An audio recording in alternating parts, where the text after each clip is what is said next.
Մեր հարևան բարեկամ երկիրը, որը բազմիցս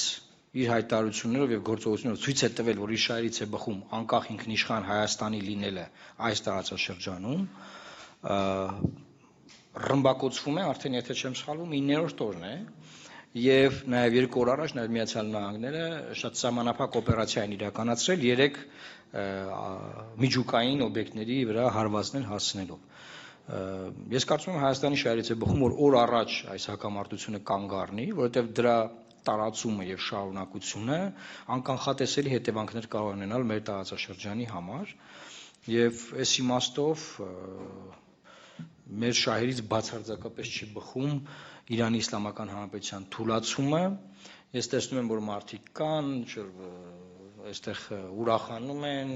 լոբինգ են անում, ռեժիմը փոխվի Իրանի եւ այլն, այդ մարդիկ երևի չեն հասկանում կամ հասկանալով են դա անում, որ ցանկացած նմանատիպ փոփոխություն բերելու է մեծ վակուումի, իսկ այդ վակուումը լրացնելու է Թուրքիան եւ Ադրբեջանը, այնպես ինչպես Թուրքիան այդ վակուումը լրացրեց օրինակ Սիրիայում։ Այս իմաստով դրանից որևէ